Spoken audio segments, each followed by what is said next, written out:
अभी lecture number 7 का ही extension में है, signal peptide, signal peptidase, SRP, इन सब पर चर्चा हम लोग कर रहे हैं। प्रीवियस लेक्चर में जहां पर हमने पूरे कॉम्प्लेक्स को डायग्रामेटिक प्रेजेंटेशन दिया था, आज हम लोग एसआरपी और एसआरपी रिसेप्टर के बारे में और अपनी जानकारी विकसित करते हैं। ठीक है, तो शुरू करते हैं एसआरपी के बारे में कि जो एसआरपी है या एसआरपी रिसेप्टर है, इसको देखने में एसआरपी का फुल फॉर्म होता है signal recognition particle. Signal recognition particle and SRP R. अब हर बार रिसेप्टर लिखने की जरूरत नहीं है, आपने एसआरपी लिखा, एसआरपी रिसेप्टर लिखा। अगर एसआरपी के बारे में कहते हैं, ये क्या कहते हैं कि binds to 60s subunit of free ribosome complex. और इस कॉम्प्लेक्स में कौन कौन आता है? इस कॉम्प्लेक्स में आता है ribosome plus mRNA plus charged tRNA, ये सब इसके मेंब्रान है। जबकि वहीं पर एसआरपी रिसेप्टर के बारे में अगर हम लोग बात करें, अगर हम लोग एसआरपी रिसेप्टर के बारे में बात करें, एसआरपी रिसेप्टर क्या होता है? Located in ER membrane. ये ईआर मेम्ब्रेन लोकेट कर रहा है। एकदम क्लैरिटी में सारी बातें हैं साहब। ये एसआरपी जो है वो 60s सब यूनिट के साथ फ्री राइबोसोम कॉम्प्लेक्स में बाइंड करता है, और ये भी कहां पर? इन साइटोसोल। जबकि एसआरपी रिसेप्टर कहां लोकेट करता है? मेम्ब्रेन में। दोनों चीजें, दोनों में क्या क्या चीजें खास है एसआरपी और इसमें? SRP is ji protein. Ji protein कहने का मतलब क्या हो गया? एसआरपी के साथ जीटीपी है। और एसआरपी रिसेप्टर में भी क्या कहते हैं? SRP receptor has alpha subunit as a G protein. जो अल्फा सब यूनिट है ना, सिर्फ अल्फा सब यूनिट जी प्रोटीन में। हम सब जानते हैं एसआरपी रिसेप्टर में दो पार्ट होते हैं, अल्फा प्लस बीटा सब यूनिट्स। तो सिर्फ अल्फा सब यूनिट में है। और यहां पर क्या है कि एसआरपी अल्फा, SRPR अल्फा, ये उसका पूरा नाम हो गया। और इसके साथ कौन जुड़ा हुआ है? जीटीपी। ये दोनों के बीच में एक बड़ा एक यूनिक रिलेशनशिप है। अब जब हम आगे बढ़ते हैं और एसआरपी के बारे में और अपनी जानकारी विकसित करते हैं, तो थोड़ा सा हम लोग बैक्टीरियल एसआरपी को भी देख लेते हैं। अभी तक तो यूकैरियोटिक देख रहे थे, अब हमारे पास है बैक्टीरियल एसआरपी। बैक्टीरियल एसआरपी तो काम तो बैक्टीरिया में भी होता है। अगर हम लोग बैक्टीरियल एसआरपी को देख रहे हैं, अभी तक हम लोगों ने यूकैरियोटिक एसआरपी को देखा, ये बैक्टीरियल एसआरपी मिलता कहां? ठीक है,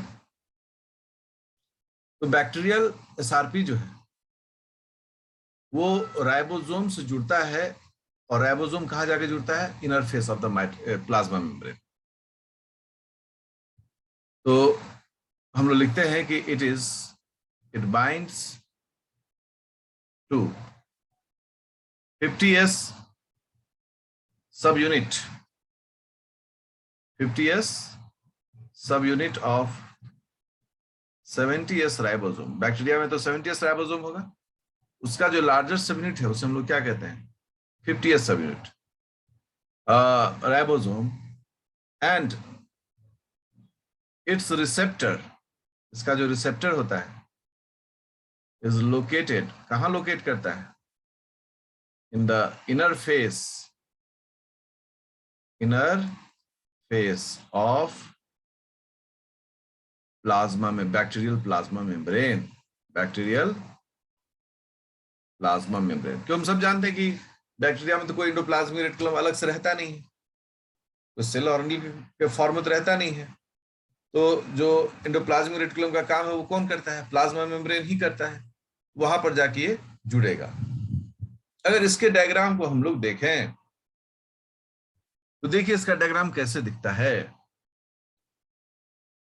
आप लोग मेरे साथ कलम चलाएं। अभी हम लोग देख रहे हैं बैक्टीरियल एसआरपी।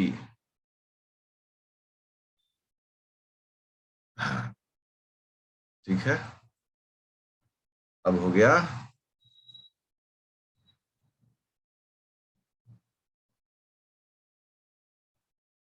एक ये टुकड़ा और उसके साथ जुड़ा हुआ है ये टुकड़ा। यहां पर दो टुकड़े ऐसे, ठीक है।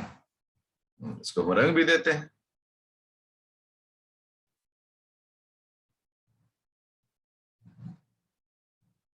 है ना, डायग्राम अच्छा होना चाहिए। देखिए मेरे साथ आप लोग भी बना रहे होंगे। और इसके बाद जो है अलग अलग चीजें हैं यहाँ पर, आप देखें।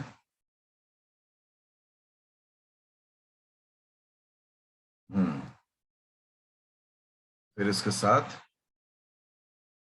गोलू मोलू भी है। सबका नामकरण करेंगे अभी। अभी तो सिर्फ डायग्राम बना लें। वो लोग बना रहे हैं बैक्टीरियल एसआरपी को। और आप देखें, देखते चलें।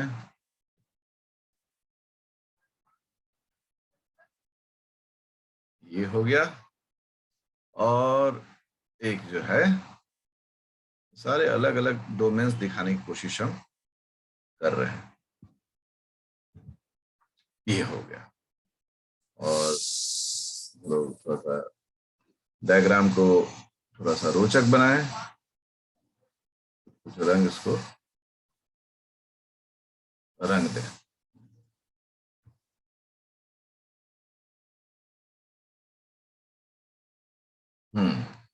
ये हो गया बैक्टीरियल एसआरपी। अब लेवलिंग करने की बारी आ गई।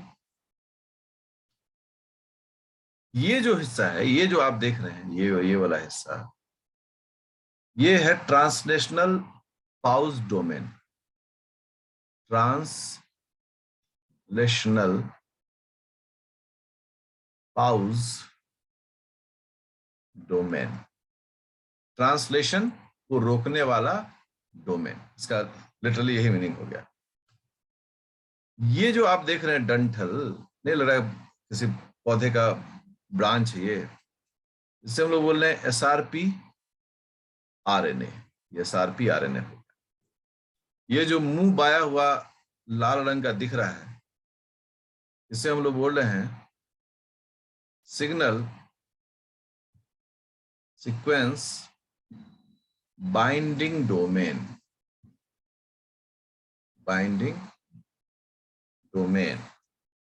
ये जो छोटा सा गोलू मोलू दिख रहा है नीचे, इसको हम लोग बोल रहे हैं GTPase and SRP receptor binding site. Binding site, ये एक लब्बो लुबाब है। और ये सभी जो होते हैं एसेसरी प्रोटीन्स होते हैं। एसेसरी प्रोटीन्स है। ये आप देखें कि पूरा एक डायग्राम जो है वो इस प्रकार से दिख रहा है। अब इस डायग्राम की हम लोग व्याख्या करें, क्योंकि जब भी कुछ नया चीज पढ़ते हैं तो हमारे लिए सब कुछ लगता है, करे इसमें ये क्या है, ये क्या करता है, वो क्या करता है। ये हमारी जिज्ञासा है जो है वो वहां पर प्रबल रहती है। अब आप देखें कि ट्रांसलेशन क्या है। तो ट्रांसलेशन का मतलब होता है आरएनए पर प्रोटीन का बनना, बट उसके लिए राइबोसोमल सिस्टम काम करता है। ये जो है, ये जो डोमेन है, ये है pause domain. This is called pause domain. ये जो आप थ्रेड लाइक स्ट्रक्चर देख रहे हैं यहाँ पर, देख रहे हैं इतना सारा ऐसे घुमा घुमाया थ्रेड, ये कौन है? एसआरपी आरएनए है। ठीक है। अगर ये एसआरपी आरएनए अंदर ऐसे क्वाइल कर जाएगा, यहाँ पर कोई ट्रांसलेशन नहीं होता है, इसलिए इसको बोलते हैं ट्रांसलेशनल पाउज डोमेन। उसके बाद यहाँ देखें, ये जो रेड वाला है जो कभी छिपा हुआ दिख रहा है हमको, थोड़ा इसको भी कलर कर देते हैं, कलर करने से आंखों पर चमकेगा। देखिए ये जो हिस्सा है ये क्या कहता है कि सिग्नल सीक्वेंस बाइंडिंग डोमेन। तो पहला हमारे दिमाग में आएगा कि सिग्नल क्या होता है, ठीक है, इसका कैसा सीक्वेंस होता है। तो क्या एक खास तरह का सीक्वेंस के लिए जुड़ने का ये जगह है।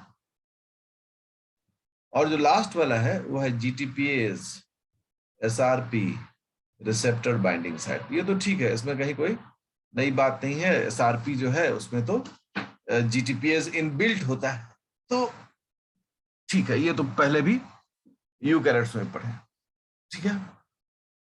यहां आ रहा है सिग्नल सीक्वेंस, इसके लिए थोड़ा सा करें इंतजार। अभी इस टॉपिक पढ़ाने के बाद सिग्नल में ही हम लोग इंटर करेंगे। अभी थोड़ी देर बाद इसके बारे में हम लोग पढ़ेंगे, उसको रिकॉल करने की कैपेसिटी हमारी डेवलप होगी। तो आप देखें कि इसमें दो तरह के जो इलाके हैं वो बड़ा महत्वपूर्ण इलाका है। एक जहां सिग्नल आकर जुड़ता है, सिग्नल सीक्वेंस आकर जुड़ता है, सिग्नल सीक्वेंस आकर जुड़ता है।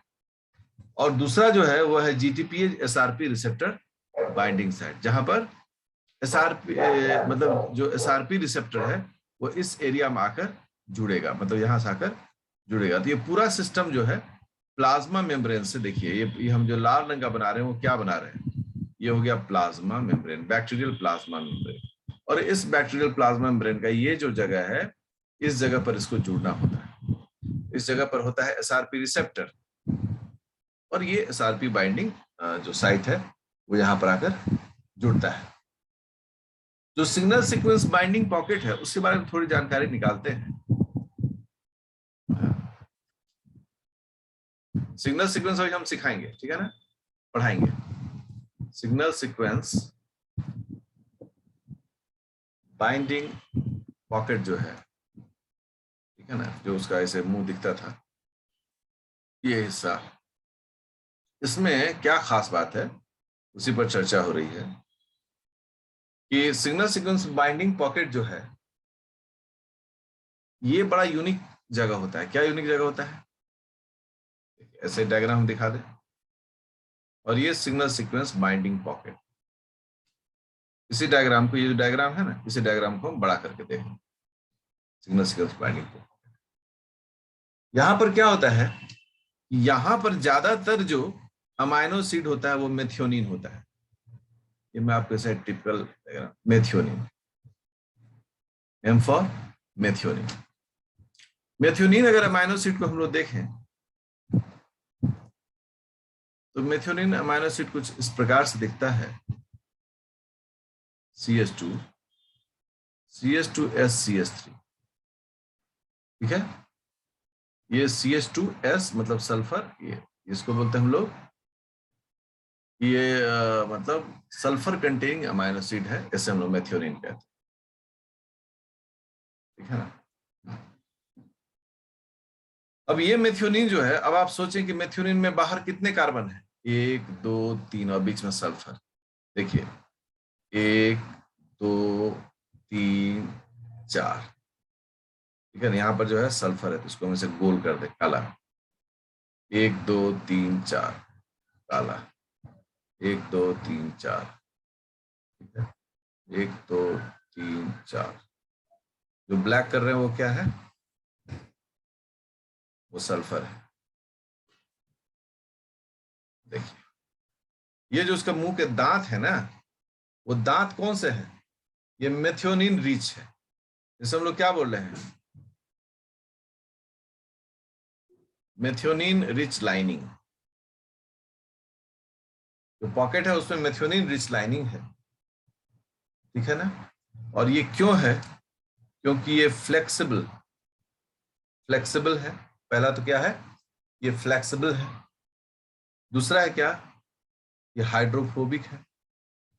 हाइड्रोफोबिक क्यों कहते हैं, क्योंकि लास्ट में क्या है, मिथाइल ग्रुप है, इसलिए यह कोई आयनिक सब्सटेंस के साथ रिएक्शन नहीं करेगा, ठीक है। इट इज हाइड्रोफोबिक, फ्लेक्सिबल है, हाइड्रोफोबिक है, and make non polar non polar interaction, चूंकि हाइड्रोफोबिक है ये नॉन पोलर इंटरेक्शन करेगा with other proteins, with other proteins, दूसरे प्रोटीन के साथ ये क्या करेगा, हाइड्रोफोबिक इंटरेक्शन या नॉन पोलर इंटरेक्शन होता है। ऐसे किसी प्रोटीन का अगर नाम हमको बताना हो कि ऐसा कोई प्रोटीन है जिसके साथ ये इस तरह से बाइंड करता है, एक बहुत पॉपुलर एग्जांपल है calcium binding protein, that is कैल्मोड्यूलिन।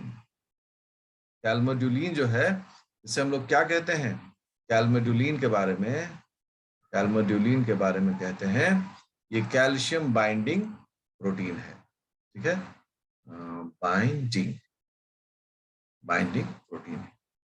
तो आप देखें कि ये जो सिर्फ सिग्नल सीक्वेंस बाइंडिंग पॉकेट है उसकी कितनी खूबसूरती है और उसमें कितने पेचोखम है।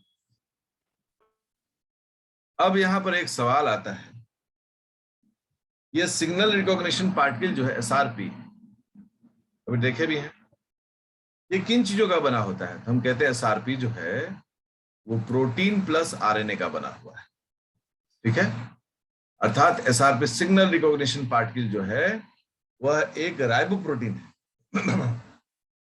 क्या ये एक राइबोप्रोटीन है जिसमें कि आरएनए भी है, और हम राइबोप्रोटीन हटा देते हैं क्योंकि कई बार राइबोप्रोटीन लोग राइबोसोम और इसके साथ दिखता है, ठीक है ना। हाँ, इसके जगह पर हम लोग ये लिख सकते हैं ये एक न्यूक्लियो प्रोटीन है। न्यूक्लियो प्रोटीन इसलिए कि आरएनए न्यूक्लियोटाइड हो गया और प्रोटीन हो गया। इसका जो वजन होता है वो होता है, मॉलिक्यूलर वेट जो है वो होता है 25,000 डाल्टन, सोचिए अच्छा खासा भारी होता है। ये इसका हो गया मॉलिक्यूलर वेट एसआरपी का। जो एसआरपी प्रोटीन है यहां पर, अब देखो कैसे चर्चा कर रहे हैं। जो एसआरपी प्रोटीन है दो हिस्सा है ना, तो पहला हिस्सा हो गया एसआरपी प्रोटीन। एसआरपी प्रोटीन जो है उसमें 6 पॉलीपेप्टाइड्स होते हैं। कितने पॉलीपेप्टाइड्स होते हैं? 6 पॉलीपेप्टाइड्स, ओके, ठीक है। जबकि आरएनए जो होता है वो एक ही होता है, जबकि एसआरपी आरएनए जो है डायग्राम बनाए थे ना वो 1 होता है, एक होता है, उसमें और ज्यादा नहीं होता है। अगर डायग्राम बैक्टीरियल डायग्राम हम जाएं तो आप देखें ना ये एसआरपी जो आरएनए है वो तो एक ही है ना, यहां से ऐसे घूम घाम के पूरा पूरा पश्चिम उत्तर दक्षिण करके डिस्को डांस कर रहा है, लेकिन है ये एक ही, ये एक सिंगल है एसआरपी प्रोटीन। उसी चीज को ये बता रहा है कि एसआरपी आरएनए जो है वो एक ही होता है, जबकि एसआरपी प्रोटीन कितने होते हैं? 6 पॉलीपेप्टाइड्स से बने होते हैं।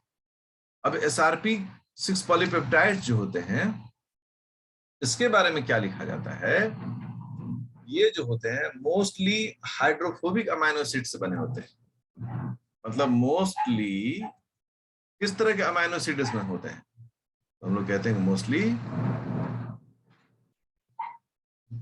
हाइड्रोफोबिक अमाइनो एसिड रेसिड्यूज होते हैं। अब आप समझ लें, और विद्यार्थियों को हमेशा बोलते हैं कि ये सब अमाइनो एसिड रेसिड्यूज का नाम याद रहना चाहिए। कौन कौन सा है? Glycine, alanine, violin, leucine, isoleucine, proline and methionine. ये 7 जो हैं वो हाइड्रोफोबिक अमाइनो एसिड रेसिड्यू होते हैं। Glycine, alanine, violin, leucine, isoleucine, proline and methionine. तो इन्हीं सब अमाइनो एसिड का रिच होता है। तो सीक्वेंस हमको नहीं पढ़ाना है। प्लस ये जो आरएनए होता है, एसआरपी आरएनए होता है, इसे हम लोग बोलते हैं, क्या कहते हैं? 7S SC आरएनए, ठीक है ना। अब यहाँ SC का हुआ क्या मतलब होता है? सुप्रीम कोर्ट तो नहीं होता है, ना ही शेड्यूल कास्ट होता है। यहां पर SC का मतलब होता है स्मॉल साइटोप्लाज्मिक, ठीक है। आप देखिए ये 7S स्मॉल साइटोप्लाज्मिक एसआरएनए है। तो ये जो जानकारी मैंने अभी आपको दिया है यह है अभी एसआरपी। अभी हम लोग का एसआरपी कांड चल रहा है, ठीक है। तो बड़ा महत्वपूर्ण हम लोगों ने जानकारियों को दिया। अभी एसआरपी जो है, एसआरपी का रोल क्या है? अगर एसआरपी का रोल देखें, अब का तो छूट गया तो का यहाँ हिंदी में डाल देते हैं एसआरपी का रोल। तो ये जो है ना, acts as N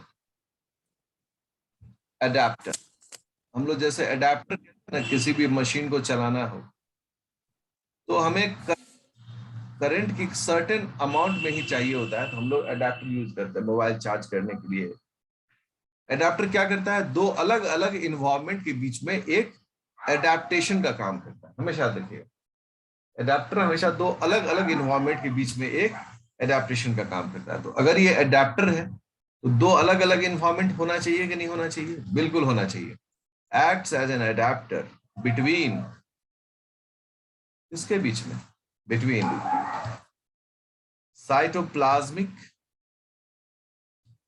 cytoplasmic translation, वो ट्रांसलेशन जो साइटोप्लाज्म में हो रहा है, and its translocation across the endoplasmic reticular membrane।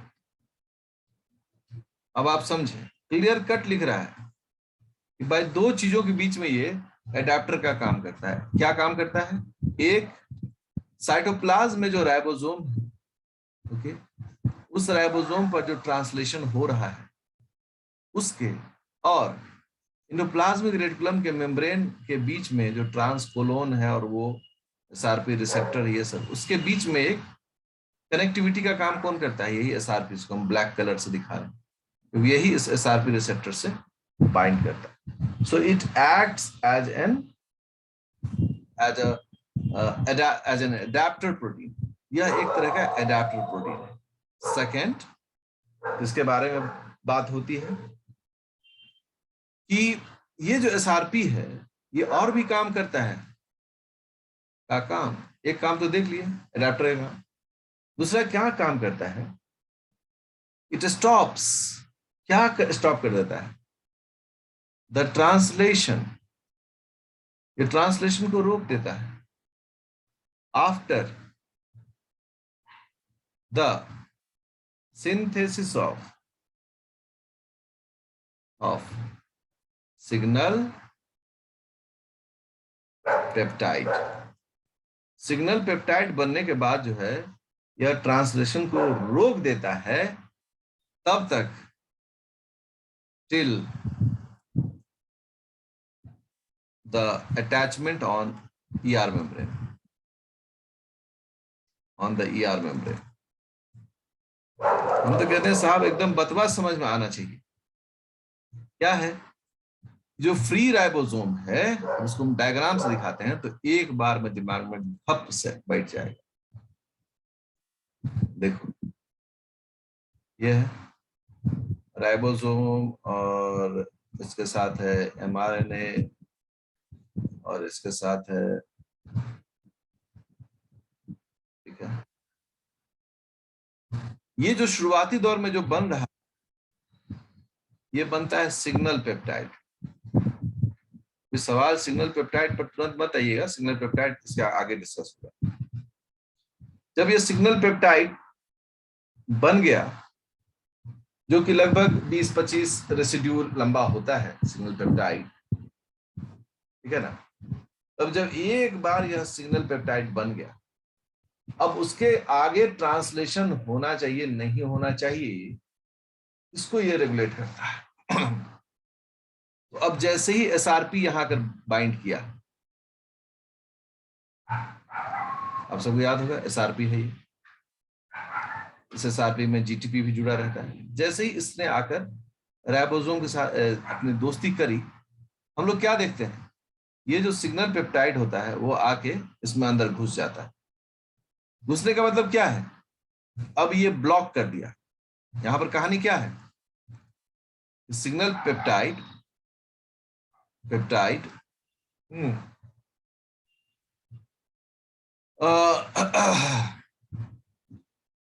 has been masked in the pocket of SRP, ठीक है, in the pocket of SRP। उसी पॉकेट की चर्चा हम लोगों ने अपने, हाँ यही वो पॉकेट है। इसी पॉकेट में क्या होगा, देखो सिग्नल सीक्वेंस बाइंडिंग पॉकेट, इसी पॉकेट में आकर सिग्नल पेप्टाइड जो है वो अंदर ऐसे से घुस जाएगा। रिजल्ट क्या हो गया? अब सिग्नल पेप्टाइड अंदर बंद। जैसे ही सिग्नल पेप्टाइड अंदर बंद हो गया तो क्या यहाँ पर कोई ट्रांसलेशन होगा? तो हम लोग कहते हैं नो फर्दर ट्रांसलेशन। अगर आपसे पूछता है कि क्यों वो आगे ट्रांसलेशन नहीं कर पाता है, हम कहते हैं कि सिग्नल पेप्टाइड जो है वह इस एसआरपी के पॉकेट के अंदर में आ गया है। तो फिर सिग्नल पेप्टाइड कब फ्री होगा? जब यह एंडोप्लाज्मिक रेटिकुलर मेम्ब्रेन पर जुड़ जाएगा, वैसे ही यह सिग्नल पेप्टाइड क्या होगा? फ्री हो जाएगा। तो साइंस क्लियर कट चीजों को समझाने की कोशिश कर रहा है। सिग्नल पेप्टाइड के बारे में पहला हो गया सिग्नल। सिग्नल मतलब क्या होता है? कोई चिन्ह, जिस चिन्ह से पहचाना जाता है, चिन्ह पहचान के लिए, ठीक है। और दूसरा पेप्टाइड मतलब स्मॉल प्रोटीन, ना small sequence of less than 100 amino acid residues, so that is called as a peptide। तो पेप्टाइड बहुत छोटा सा सीक्वेंस होता है, इसमें 100 से कम अमाइनो एसिड्स होते हैं। यहां पर जो है लगभग 25 से 40 अमाइनो एसिड रेसिड्यूज जो है वह सिग्नल पेप्टाइड में होता है। तो ये काफी कम है, इसलिए इसे हम लोग क्या बोलते हैं? Signal peptide. तो अब यहां पर सवाल हुआ पेप्टाइड का तो मतलब क्लियर, इस सिग्नल इसको क्यों हम लोग कह रहे हैं? क्या इसका कुछ मतलब है? क्या ये कुछ बताना चाहता है? क्या कोई इसके पास कोई सूचना है? कुछ तो चीज होगा इसके पास। हम लोग कहते हैं बिल्कुल, अगर हमने सिग्नल पेप्टाइड कहा है इसका मतलब है इसके पास सूचना है। देखिए एक बार फिर से आते हैं हम लोग राइबोसोम। कोई भी राइबोसोम पर जब प्रोटीन सिंथेसिस होता है, ठीक है, तो सबसे शुरुआती दौर में जो कुछ सीक्वेंसेस होते हैं, अब यहां पर हम इसको लीड नहीं करते, हम एक यहां पर इसे पट्टी बना देते हैं, ठीक है ना। ये जो पट्टी है ये इसके एंड टर्मिनल के सबसे एपेक्स हिस्सा में होता है और इसमें छुपा होता है सिग्नल। इसे लोग कहते हैं सिग्नल पेप्टाइड। ये लगभग 25 से 40 अमाइनो एसिड रेसिड्यू से बने होते हैं। यहाँ पे अमाइनो एसिड है लेकिन ये सिग्नल पेप्टाइड। यह सिग्नल पेप्टाइड जो है यह सबसे पहले यह सूचना रखता है कि हमको किस राइबोसोम पर लोकेट करना है, हमको कहाँ जाना है, ठीक है, हमारा ट्रांसलोकेटर कौन है, हमको मेम्ब्रेन के किस हिस्से के साथ अपनी पहचान बनानी है। तो इसका जो काम है वो अर्ली रिकॉग्निशन है, अर्ली रिकॉग्निशन ऑफ ईआर को सबसे पहले पहचानने की जो कुव्वत होती है वह इसी सिग्नल पेप्टाइड में होता है। ये सिग्नल पेप्टाइड दिखता कैसे है? क्या ये प्रोटीन के साथ हमेशा के लिए रह जाता है या फिर एक निश्चित समय के बाद इस सिग्नल पेप्टाइड को काट कर अलग कर दिया जाता है? सिग्नल पेप्टाइड के काम करने के क्या तरीके हैं और सेल एंडोप्लाज्मिक रेटिकुलम के अंदर में सिग्नल पेप्टाइड जो है उसका केमिकल बिहेवियर क्या होता है, ये तमाम चीजें हम लोग अगले लेक्चर में देखेंगे जो कि बहुत ही महत्वपूर्ण होगा और आप इसे पढ़ेंगे।